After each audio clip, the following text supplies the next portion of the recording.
बहुत बहुत शुक्रिया।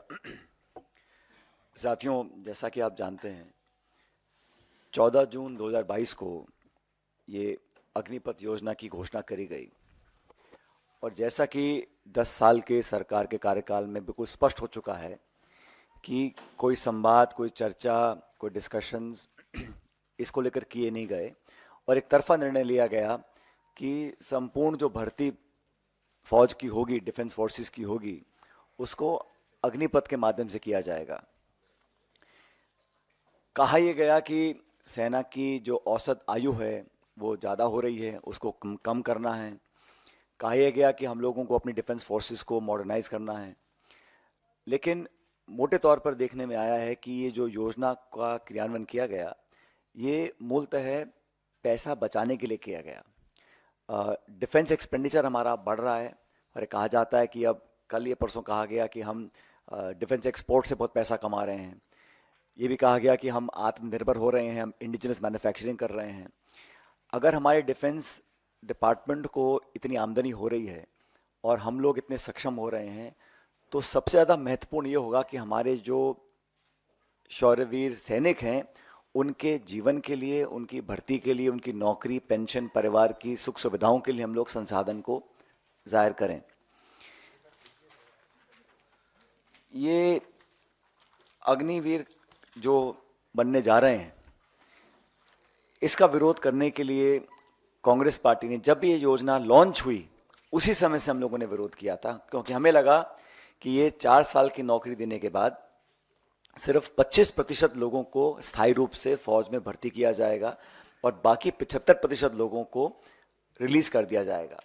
अभी कहा जा रहा था कि 10% की पैरामिलिट्री जो है, आर्म्ड फोर्सेस सीएपीएफ हैं, उसमें उनके लिए आरक्षण दिया गया है। लेकिन जो एक्स सर्विसेजमैन के लिए जो ऑलरेडी रिजर्वेशन है, उसमें सिर्फ 2.49% सरकारी पद भरे गए हैं।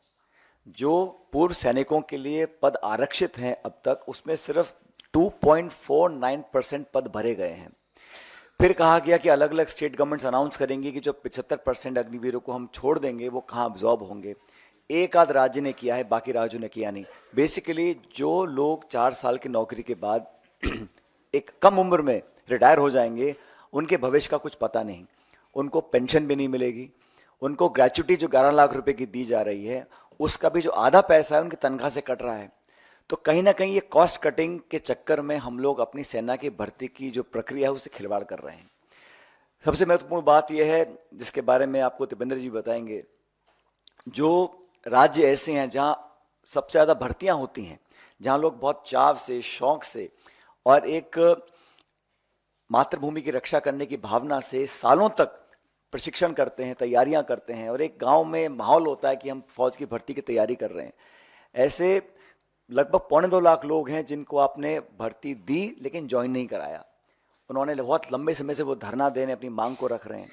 हम लोग कहना चाहते हैं कि अगर ये भारत सरकार G20 पे 4,100 करोड़ रुपए खर्च कर सकती है, प्रधानमंत्री के हवाई जहाज के लिए 8,400 करोड़ खर्च कर सकती है, सेंट्रल विस्तार प्रोजेक्ट के लिए 20,000 करोड़ खर्च कर सकती है, और इस वर्ष सरकारी इश्तिहारों के लिए 6,500 करोड़ खर्च कर सकते हैं, तो मैं मानता हूं कि हम लोग सिर्फ पैसा बचाने के लिए अपनी भर्ती की पूरी प्रक्रिया से खिलवाड़ करें।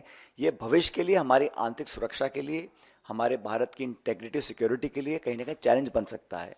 तो हम तो आग्रह करेंगे कि लोगों को नौकरी दी जाए जिन्होंने सारी परीक्षाएं पास करी थी, लेकिन अग्निवीर के माध्यम से, अग्निपथ योजना के माध्यम से जो बहुत बड़ा खिलवाड़ हो रहा है, देखिए भारत की जो सेना है, उसके शौर्य को, उसके पराक्रम को, उसकी मेहनत और जाबाजी जो हमारे सैनिकों के पास है, उसका कोई सानी नहीं है। We are one of the finest fighting forces in the world. Our armies and our defense forces are second to none. But their valor, their strength and their dedication to the nation should be regarded and respected for future generations. And we all feel that by compromising on the process of recruitment of the armed forces, it may not argue well for our future. And for the families of those people who have willingly dedicated their lives to the service of the nation. तो मुझे लगता है कि ये सरकार ने बहुत जल्दबाजी में किया है, हम लोग इसका विरोध करते हैं। और अभी जो राष्ट्रीय अध्यक्ष खरगे जी हैं, मल्लिकार्जुन खरगे साहब, उन्होंने राष्ट्रपति जी को चिट्ठी लिखी है जिसके बारे में आपको अभी बताया जाएगा। लेकिन हमें मानते हैं कि जो भर्ती की प्रक्रिया है उसको बहुत गैर जिम्मेदाराना तरीके से इस सरकार ने डील किया है, और खुद जो सेना के अध्यक्ष रह चुके हैं, बड़े बड़े पदों पर रह चुके हैं, उन कई लोगों ने इस पर अपनी आपत्ति जाहिर करी है। तो कांग्रेस पार्टी उन नौजवानों के साथ है जो भविष्य में सेना के अंदर अपना भविष्य देखते हैं, उन सब लोगों के साथ हैं जो हमारी वर्दी पहनकर सरहदों पर खड़े होकर देश की रक्षा करते हैं। लेकिन भारत सरकार को इस प्रकार की स्कीम नहीं लानी चाहिए थी, हम इसके विरोध में हैं। और सबसे पहले हमारी मांग ये रहेगी कि जिन लगभग 2.25 लाख लोग ऐसे हैं जिन्होंने सारी परीक्षाएं पास करी थी, उनको सरकार ने अभी तक ज्वाइन नहीं कराया है। Stay ahead with our cutting-edge news app.